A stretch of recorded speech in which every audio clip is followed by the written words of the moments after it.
नमस्कार दोस्तों, OCN network में आपका स्वागत है।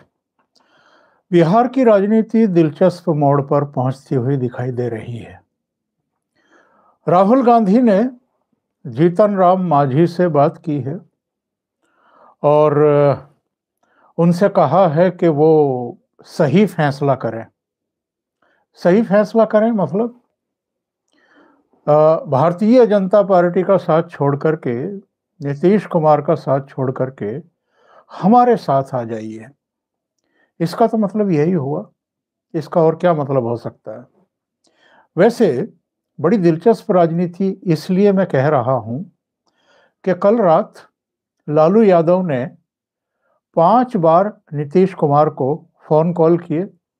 नीतीश फोन रिसीव करने के लिए तैयार नहीं हुए, उनसे बातचीत करने के लिए तैयार नहीं हुए। सुबह कांग्रेस के अध्यक्ष मल्लिकार्जुन खड़गे ने उनको मनाने के लिए फोन कॉल किया, लेकिन उन्होंने रिसीव नहीं किया। उन्होंने मल्लिकार्जुन खड़गे से भी बात नहीं की। सुबह ही सुबह वो बक्सर चले गए और बक्सर में जाकर के वहाँ एक मंदिर का लोकार्पण किया। और किसके साथ थे वो? उनके साथ गए कि अश्वनी चौबे हों, गिरिराज सिंह हों, सुशील मोदी हों, सम्राट चौधरी हों, ये सब भारतीय जनता पार्टी के ऐसे चेहरे हैं जो नीतीश कुमार का विरोध करते रहे, उनके खिलाफ एक तरीके से जहर उगलते रहे हैं, उनके कट्टर आलोचकों में से रहे हैं, उनको पलटी मार बताते रहे हैं। लेकिन जब से ऊपर से दिशा निर्देश आए हैं, तब से सबके सुर बदले हैं। अब कोई भी नीतीश की आलोचना नहीं कर रहा है और नीतीश कुमार चूंकि मन बना चुके हैं कि लालू यादव का साथ छोड़ना है, कांग्रेस के चंगुल से निकलना है और जिस इंडिया अलायंस को लेकर के मुहिम की शुरुआत ही नीतीश कुमार ने की थी, उसको अब उसकी जगह दिखानी है। क्योंकि नीतीश कई चीज़ों को लेकर के नाराज हैं। वो कौन कौन सी वजह हैं वो हमसे आपसे छिपी हुई नहीं है। उनको संयोजक नहीं बनाया गया, उनको चेहरा नहीं बनाया गया, उनको अपमानजनक परिस्थितियों से गुजरना पड़ा। ममता बनर्जी, अरविंद केजरीवाल तक उनकी मुखालफत करते देखे गए।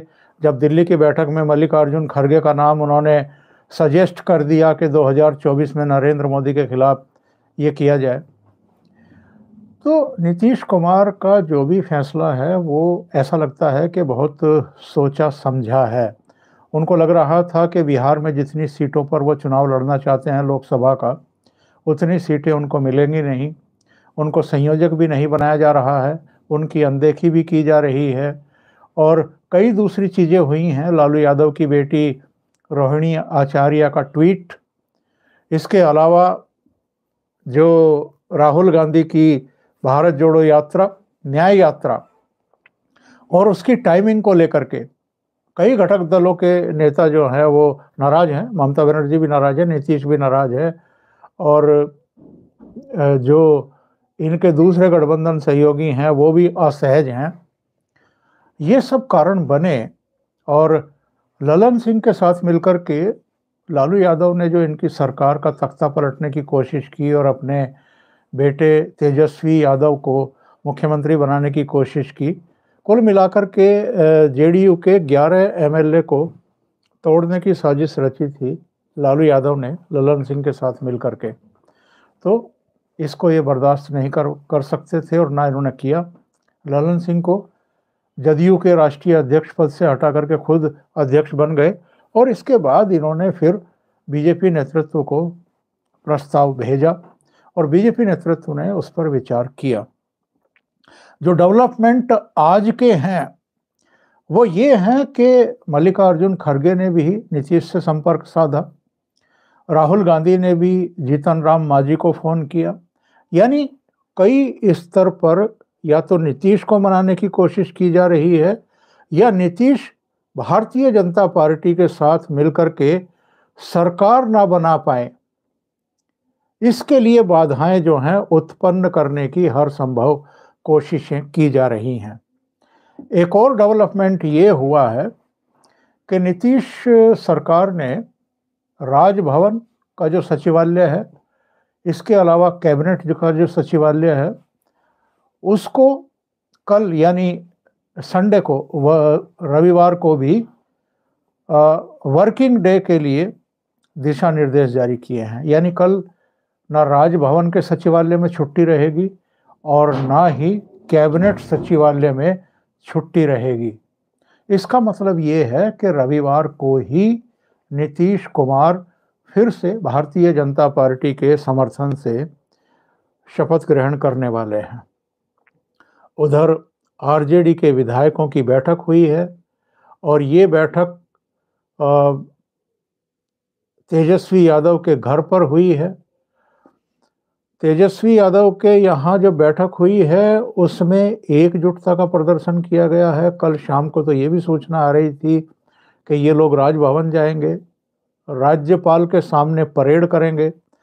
अब अगर आपके पास 122 एमएलए नहीं है तो आपके परेड करने का मतलब क्या है? क्योंकि कांग्रेस के एमएलए की बैठक तो बुलाई थी पूर्णिया में आज, और कई एमएलए चूंकि पूर्णिया नहीं पहुंचे इसलिए बैठक रद्द कर दी गई, कल के लिए मुलतवी कर दी गई। तो दिलचस्प खेल चल रहा है। कांग्रेस के 10 एमएलए भारतीय जनता पार्टी के संपर्क में बताए जा रहे हैं और ये अगेन एक ऐसी सूचना है जिसने कांग्रेस की भी नींद उड़ा दी है। कांग्रेस के लिए जहां अपने एमएलए बचाए रखने की चुनौती है, 19 एमएलए ही तो हैं उनके, उनमें से 10 या 12 या 13 14 टूट जाएं तो 2/3 हो जाते हैं, तो दल बदल कानून भी लागू नहीं होता है। तो ऐसा लगता है कि पर्दे के पीछे से बहुत सारी गतिविधियां जारी हैं, बहुत सारी कवायदें जारी हैं और कांग्रेस भी अब मैदान में कूद पड़ी है अपने एमएलए बचाने के लिए भी। नीतीश कुमार से बात करके उनको मनाने की भी कोशिशें हो रही हैं और उनका खेल बिगाड़ने की कोशिशें भी हो रही हैं कि कल वो शपथ ग्रहण ना करने पाए, फिर से मुख्यमंत्री ना बनने पाए, ऐसी परिस्थितियां पैदा कर दो। इसलिए जीतन राम मांझी को मुख्यमंत्री पद तक का ऑफर दे दिया गया है। अब आप ये लोकतंत्र का कमाल देखिए, जीतन राम मांझी के पास केवल 4 एमएलए हैं, उनके बेटे संतोष और 3 दूसरे, और 4 एमएलए वाले को मुख्यमंत्री पद का ऑफर दे दिया जाए लालू यादव और कांग्रेस की तरफ से। पहले तो ये खबर आ रही थी कि उनके बेटे संतोष मांझी को ही डिप्टी सीएम बनाने का प्रस्ताव लालू यादव की तरफ से दिया गया है। तो लालू यादव ने स्पीकर से भी बात की थी। अवध बिहारी जो स्पीकर हैं इस समय वो लालू यादव की पार्टी के ही हैं। तो देखना बड़ा दिलचस्प है कि बिहार की राजनीति का जो ऊंट है ये किस करवट बैठने वाला है। लेकिन इस समय तो जो वहाँ से सूचनाएं आ रही हैं वो यही हैं कि कई स्तरों पर रणनीतियां बनाई जा रही हैं और उनको जमीन पर उतारने की तैयारी की जा रही है। सूचना ये भी है कि नीतीश कुमार आज ही मुख्यमंत्री पद से इस्तीफा दे सकते हैं और कल शपथ ग्रहण कर सकते हैं। यानी आज राजभवन जाएंगे इस्तीफा लेकर के, उनके साथ भारतीय जनता पार्टी के प्रदेश अध्यक्ष भी जा सकते हैं और कल फिर शपथ ग्रहण के लिए राजभवन जाएंगे। अभी के लिए इतना ही। बहुत बहुत धन्यवाद। अगर आपको ये चैनल और इसके कंटेंट पसंद आ रहे हैं तो लाइक करें, कमेंट करें, वीडियो को शेयर भी करें। अभी तक अगर आपने ये चैनल सब्सक्राइब नहीं किया है तो सब्सक्राइब कर लें और साथ में लगे बेल आइकॉन को दबा दें ताकि आगे आने वाले वीडियो और उनके नोटिफिकेशन आप तक पहुंचते रहें। बहुत बहुत धन्यवाद। नमस्कार।